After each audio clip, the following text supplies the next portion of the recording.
બનાવવા જઈએ છીએ આજે એવી વસ્તુ જે ઘરના રસોડામાં બધી વસ્તુમાં કામમાં આવે. ઘરની રસોઈમાં, ભજીયામાં, ઢોકળામાં, ઈડલીમાં, એકમાં જે કામ આવે શું હોય છે? તમે મને પૂછો બીનાબેન શું? ઈ છે ઈનો. આપણે બનાવીએ છીએ ઘરનો ઈનો અને લાઈવ પ્રૂફ સાથે કેવી રીતે બનાવ્યો અને શું એનું રિઝલ્ટ છે. ચાલો મારા રસોડામાં તમને પણ બતાડું ઘરનો ઈનો સસ્તી રીતના, સહેલી રીતના કેવી રીતે બને છે. ચાલો મારા કિચનમાં. આપણે જે ઘરનો ઈનો બનાવશું એ ઘરના ઈનો માટે આપણને જોઈ જશે શું કે રોક સોલ્ટ. રોક સોલ્ટમાં બે રીતના આવે છે. તો મારી પાસે બનેવ છે, હું લઈ લઈશ વ્હાઈટ રોક સોલ્ટ આપણા ઘરના ઈનો બનાવવા માટે.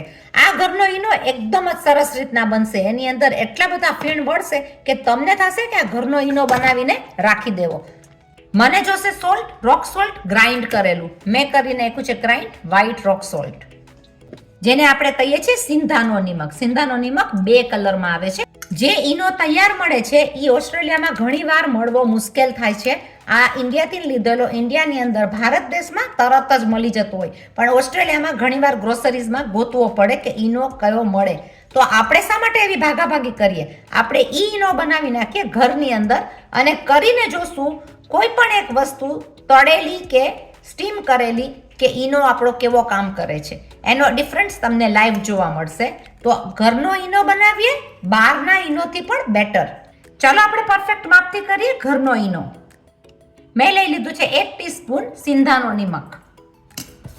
એમાં આવી જશે 4 ટેબલસ્પૂન ખાવાનો સોડા, એટલે કે બેકિંગ સોડા, જે આપણે ખાવામાં રેગ્યુલર વાપરતા હોય છે, જે હાનિકારક નથી હોતો. તો મેં લઈ લીધો છે 4 ટેબલસ્પૂન માપથી ખાવાનો સોડા. સાથે લઈ લેશું 3 ટેબલસ્પૂન લીંબુના ફૂલ. આ મારા છે 3 ટેબલસ્પૂન લીંબુના ફૂલ. લીંબુના ફૂલ, સિટ્રિક એસિડ.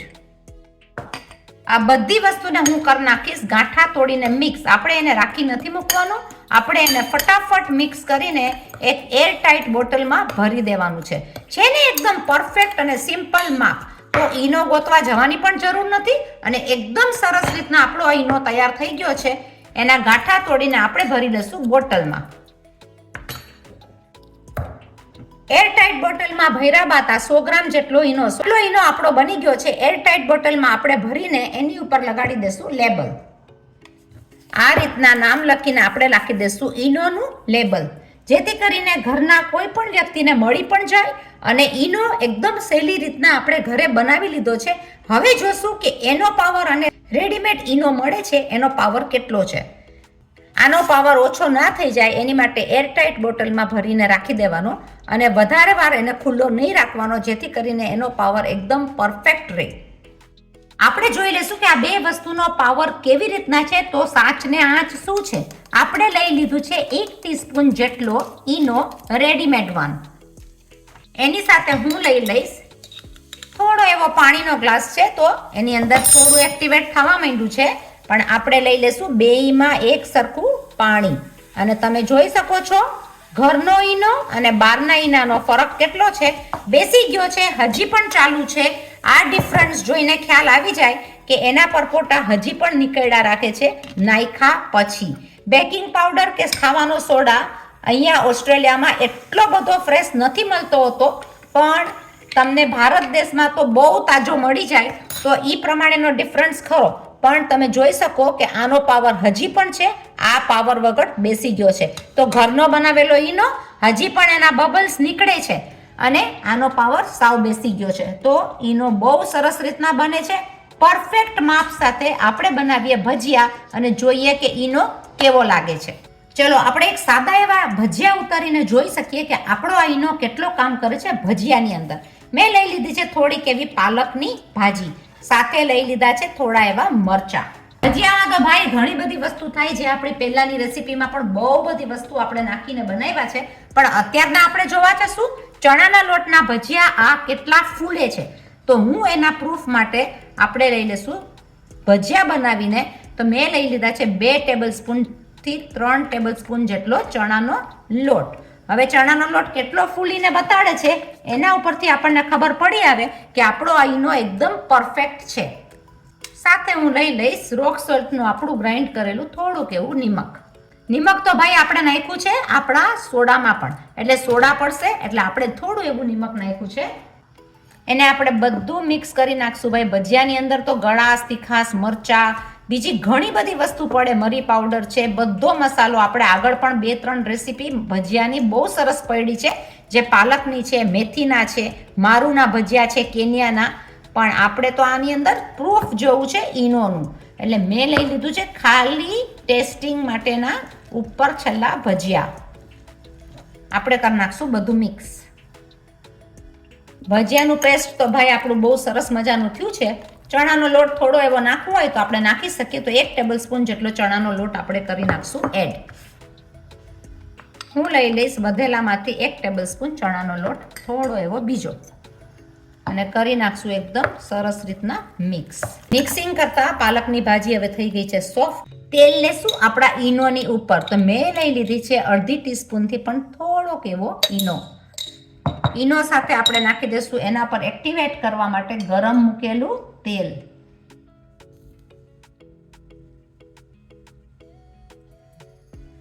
મિક્સ કરીને જોઈએ એટલે ખબર પડી જાય કે કેટલા ફૂલે છે અને કેવી રીતના એનો કલર બદલાય છે ભજીયાના પેસ્ટની અંદર. તો આ ભજીયાના પેસ્ટની અંદર જે કલર ફરશે એના ઉપરથી જ આપણને ખબર પડી આવશે કે આપણો બનાવેલો ઈનો એકદમ પરફેક્ટ છે, જે તમે જોઈ શકો.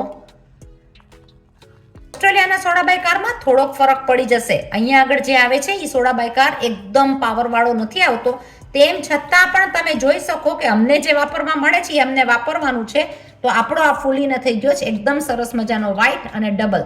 આપણે ઉતારીએ એના ભજીયા. મીડિયમ તાપ ઉપર હું આ બધા ભજીયા ઉતારી લઈશ. ભજીયાનો કલર એકદમ સરસ આવ્યો છે, એટલે ઈનો ઘરનો બનાવેલો એકદમ પરફેક્ટ છે. ભજીયાની અંદર તો ભાઈ ગાજર જાય, વટાણા જાય, કેટલીય વસ્તુ જાય, 2-3 ટાઈપની મેથી જાય. તમે મારી સાથે સાચી વાત કરો છો બીનાબેન, ભજીયામાં તો બહુ બધો મસાલો પડે, અને આપણી બધી રેસીપીમાં એટલો જ મસાલો પડ્યો છે. પણ આપણે જોવું છે શું કે ઈનોનું પ્રૂફ શું છે સાચું. આપણે મિક્સ કર્યું હતું એમાંથી આપણે ઉતારી નાખ્યા છે આટલા ભજીયા. થોડા એવા મીડિયમ તાપ ઉપર ફૂલતા આપણે એને ફેરવી નાખશું આ રીતના. તમે જોઈ શકો છો કે ભજીયા ડબલ ધ સાઇઝ થઈ ગયું છે. તો જુઓ ભજીયા એટલા સરસ મજાના ઉતરે છે અને ડબલ ધ સાઇઝ થાય છે, એના ઉપરથી જ ખબર પડી જાય કે આ ભજીયા એકદમ ફોરા છે. તેમ છતાં પણ થઈ ગયા પછી કાપીને જોશું.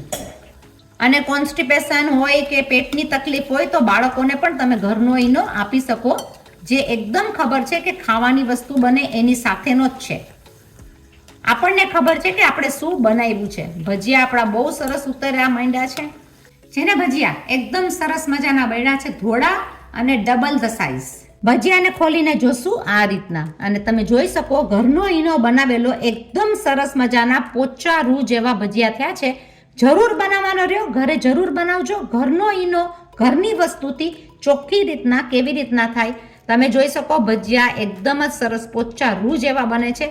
તો આ છે લાઈવ તમને જોવાની રીત, ભજીયા બનાવ્યા ફ્રેશ ઈનો ઘરની વસ્તુમાંથી. જોયો ને કે આપણે ઈનો કેવી રીતના બનાવ્યો. આ ઈનોનું પરફેક્ટ માપ છે અને એનું પરફેક્ટ રેસીપીમાં આપણે બનાવી નાખ્યા ભજીયા. તો ભજીયાની અંદર આપણે ખોલીને પણ જોયા કે એકદમ જ સરસ મજાના પોચા રૂ જેવા ડબલ ધ સાઇઝ ભજીયા બન્યા છે, જેની અંદર આપણે મસાલો કાંઈ નથી નાખ્યો, પણ ભજીયાની અંદર જોવા માટે કે ચણાના લોટના મિક્સિંગમાં આપણા ભજીયા કેવી રીતે બને છે. તો બહુ પરફેક્ટ બને છે અને બહુ સરસ રીતના બને છે. એની સાથે આપણે લાઈવ પાણીની અંદર પણ નાખીને જોયું. આની અંદર તો હજી પણ બબલ્સ દેખાય છે, જે ઘરનો આપણે ઈનો બનાવ્યો. પણ આ રેડીમેડ ઈનોમાં કંઈ જ નથી. તમે જુઓ પ્લેન વોટર છે, સીધું પાણી બની ગયું છે. સોડા બાયકાર જે મળે છે ઓસ્ટ્રેલિયામાં એ અલગ અલગ રીતની ઘણી ટાઈપની મળતી હોય છે, પણ ભારત દેશમાં બહુ ફ્રેશ મળે. એટલે એનો ઈનો તો તમે બનાવશો તો અફલાતુન બનશે. જરૂર બનાવજો. મારી રેસીપી જો તમને આ ગમી હોય ને તો બહુ મહેનત સાથે થતી હોય છે, તો તમે મારી રેસીપીને શેર કરજો, સબસ્ક્રાઇબ કરજો, લાઇક કરજો અને આગળ ફોરવર્ડ કરજો. અને પાછા મળીએ છીએ આપણે અલગ અલગ રેસીપી સાથે. ત્યાં સુધી તમે બનાવો ઘરનો ઈનો મસ્ત રીતના, સેફ રીતના. મળ્યા પાછા જલ્દીથી. ત્યાં સુધી બાય બાય.